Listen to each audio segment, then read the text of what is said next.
Hello everyone, welcome to my channel. I hope आप सब अच्छे होंगे। हम अपनी आज की क्लास में डिस्कस करेंगे सेल ऑर्गेनेल्स के बारे में। किसके बारे में डिस्कस करेंगे? सेल ऑर्गेनेल्स के बारे में। हमने जब प्लांट सेल और एनिमल सेल के स्ट्रक्चर को पढ़ा था तो हमने उसमें देखा था कि स्ट्रक्चर के अंदर से जो सेल का स्ट्रक्चर होता है उसके अंदर कौन कौन से पार्ट्स प्रेजेंट रहते हैं, जैसे आपका माइटोकॉन्ड्रिया, लाइसोसोम्स एंड आपकी vacuoles and Golgi apparatus, endoplasmic reticulum. ये सारे पार्ट्स हमने स्ट्रक्चर्स के अंदर देखे थे प्रीवियस क्लास में। Now I will discuss in this class cell organelles के बारे में। सेल ऑर्गेनेल्स क्या है? सेल्स के ही पार्ट्स हैं, जैसे आपके lysosomes, mitochondria, Golgi apparatus, vacuoles. आज की क्लास में हम इन हर एक पार्ट्स को डिस्कस करेंगे एंड इनके फंक्शंस को भी हम डिस्कस करेंगे। सेल ऑर्गेनेल्स के पार्ट्स क्या क्या हैं आपके? Endoplasmic reticulum, Golgi apparatus, lysosomes, mitochondria and आपका वैक्यूल। ये आपके कितने पार्ट्स हैं? 1 2 3 4 5 पार्ट्स हैं आपके। एंडोप्लाज्मिक, गोल्गी, माइटोकॉन्ड्रिया, लाइसोम्स एंड आपके वैक्यूल्स के बारे में। आइए हम पहले एंडोप्लाज्मिक रेक्टिकुलम के बारे में पढ़ते हैं कि एंडोप्लाज्मिक रेक्टिकुलम क्या होता है। It is a large network bound tubes. ये क्या है? Completely large network membrane bound tube है। कैसी ट्यूब्स है? मेम्ब्रेन से, जो आपकी सेल मेम्ब्रेन थी उससे मेम्ब्रेन बाउंड है ये ट्यूब्स। इस टाइप से आपकी ट्यूब्स होती हैं। आप इनको राउंड शेप में बोल सकते हो या फिर ये ऐसी लंबी लॉन्ग लॉन्ग ट्यूब्स होती हैं आपकी।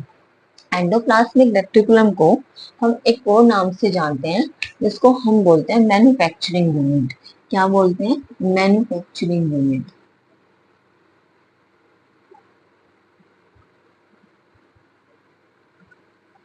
इसको हम जानते हैं मैन्युफैक्चरिंग यूनिट के नाम से।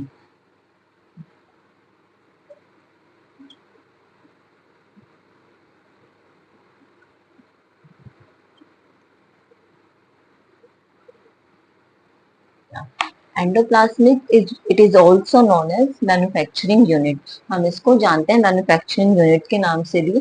अब एंडोप्लाज्मिक रेक्टिकुलम आपके 2 टाइप्स के होते हैं, आरईआर एंड आपका एसईआर। आरईआर होता है आपका rough endoplasmic reticulum and SER होता है आपका स्मूथ एंडोप्लाज्मिक रेक्टिकुलम। अब आरईआर जो होता है it help to make protein. RER जो स्ट्रक्चर होता है उसके ऊपर राइबोसोम्स क्या होते हैं आपके? अटैच्ड होते हैं। राइबोसोम्स अटैच्ड होते हैं और वो भी किस रफ एंडोप्लाज्मिक रेक्टिकुलम के साथ मिलके किसमें हेल्प करते हैं? It help to make protein. तो आरईआर किसमें हेल्प कर रहा है? प्रोटीन बनाने में। एंड एसडीआर किसमें हेल्प करता है? It help to make fat molecules और लिपिड्स। आप फैट मॉलिक्यूल्स को क्या बोलते हो? लिपिड्स बोलते हो। ये किसमें हेल्प कर रहा है? फैट मॉलिक्यूल्स बनाने में। और आरईआर किसमें हेल्प कर रहा है? प्रोटीन बनाने में। आई होप आपको एंडोप्लाज्मिक रेक्टिकुलम क्लियर हुआ होगा क्या होता है। नेक्स्ट हम पढ़ते हैं गोल्गी एपरेटस के बारे में। किसके बारे में डिस्कस करेंगे? गोल्गी एपरेटस के बारे में। जो गोल्गी एपरेटस होता है, जैसे हमने एंडोप्लाज्मिक रेक्टिकुलम का नाम दिया था मैन्युफैक्चरिंग यूनिट, इसके अंदर प्रोडक्ट की मैन्युफैक्चरिंग होती है। ऐसे ही गोल्गी एपरेटस के अंदर पैकर बोलते हैं इसको या फिर ट्रांसपोर्ट बोलते हैं। ये क्या करता है? कोई भी मटेरियल को पैकेजिंग करता है एंड उसको ट्रांसपोर्ट करने का काम करता है। कौन? Golgi apparatus. अब गोल्गी एपरेटस को डिस्कवर किसने किया? ये हमारे एक साइंटिस्ट थे कैमिलो गोल्गी नाम से। कैमिलो गोल्गी, इन्होंने किसको डिस्कवर किया? गोल्गी एपरेटस के बारे में। नेक्स्ट आपका माइटोकॉन्ड्रिया है। माइटोकॉन्ड्रिया से पहले आपको गोल्गी एपरेटस के बारे में अच्छे से क्लियर होना चाहिए कि जो गोल्गी एपरेटस है क्या करता है? सेल के इनसाइड भी और आउटसाइड भी क्या करता है? ट्रांसपोर्ट कराने का काम करता है। किसको? मटेरियल को। सेल के किसी भी पार्ट को किसी भी मटेरियल की नीड है तो वो क्या करता है? वहां पे पैक करता है एंड उसको ट्रांसपोर्ट कर देता है। मॉडिफाई करने का काम भी कौन करता है? हमारा गोल्गी एपरेटस। गोल्गी एपरेटस के अंदर आपको एक चीज और ध्यान रखनी है कि ये इसके अंदर लाइसोसोम्स की फॉर्मेशन होती है। किसकी फॉर्मेशन होती है? लाइसोसोम्स की। ये किसकी फॉर्मेशन करता है? Formation of lysosomes.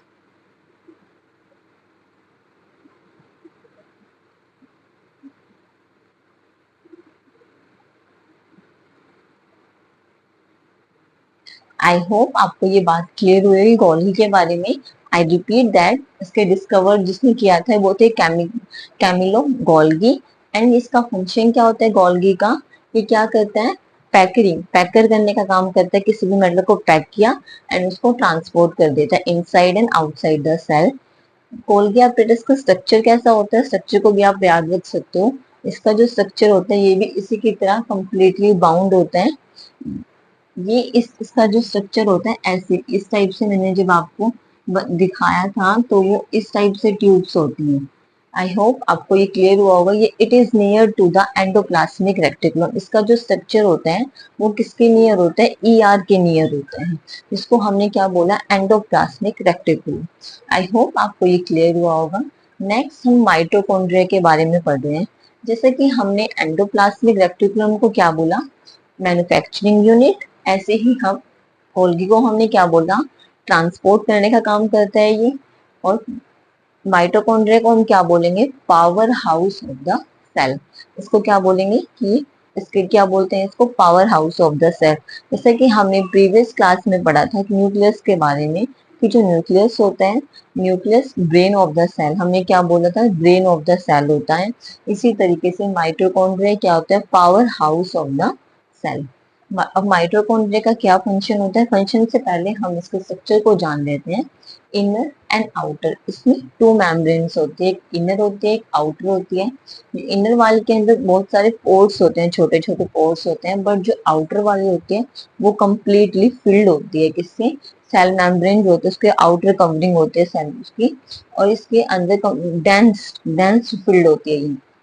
हाँ, फंक्शन क्या होता है माइटोकॉन्ड्रिया का, energy is needed for various activity, energy की हमें नीड होती है हर एक केमिकल एक्टिविटी करने के लिए।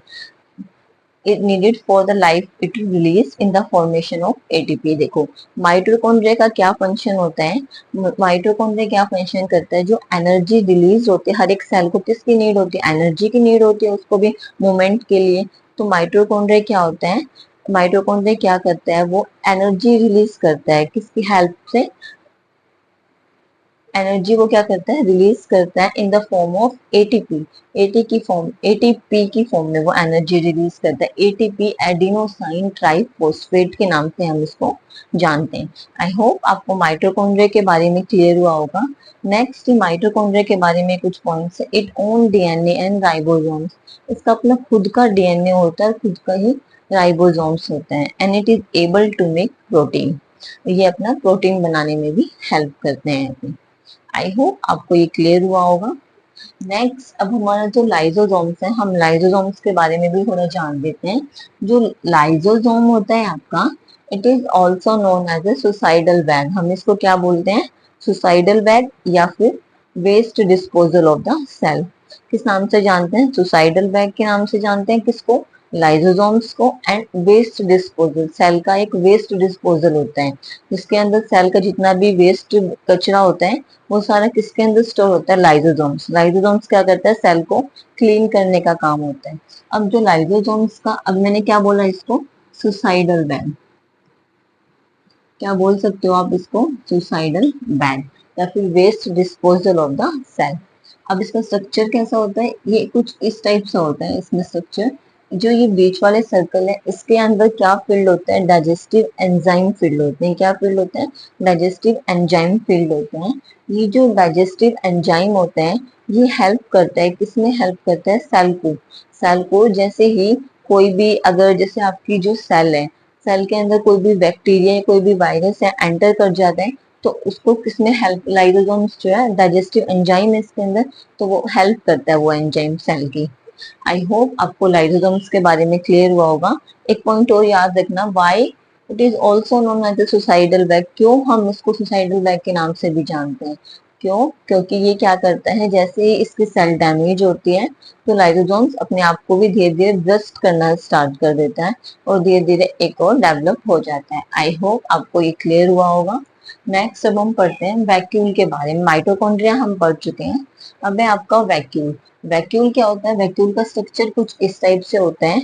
It is available in plant cell not animal cell. ये किसके अंदर प्रेजेंट होता है, प्लांट सेल्स के अंदर। और जो एनिमल सेल होता है उसके अंदर ये प्रेजेंट नहीं होता, बहुत ही स्मॉल होता है अगर होता है तो आपका, नहीं तो ये मोस्ट ऑफ प्लांट सेल्स में ही प्रेजेंस होता है।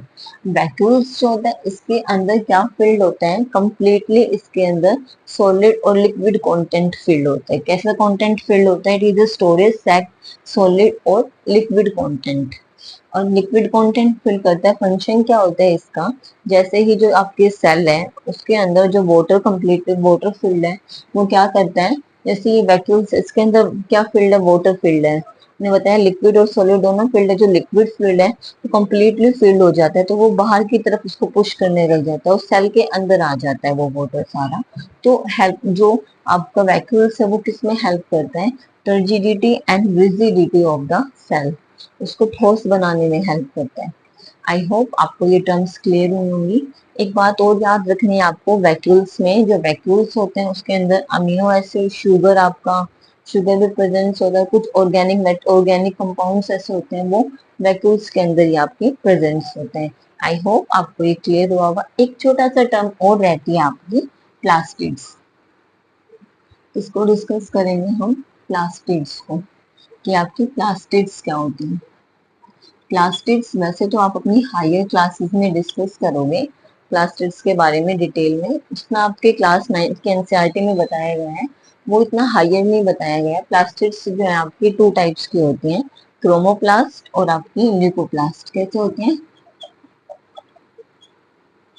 क्रोमोप्लास्ट एंड आपकी ल्यूकोप्लास्ट।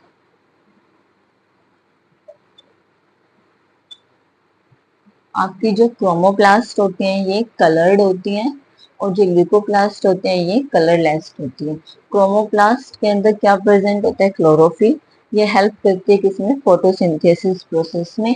एंड जो आपका ल्यूकोप्लास्ट होता है ये कलरलेस होता है, इसके अंदर क्या स्टोर होता है, अमीनो एसिड, स्टार्च, प्रोटीन, ये इन सबको स्टोर करके रखते हैं कौन, ल्यूकोप्लास्ट। ये कलरलेस ऑयल जो होता है कलरलेस होता है, ये सब किसमें स्टोर होता है, आपका ल्यूकोप्लास्ट में।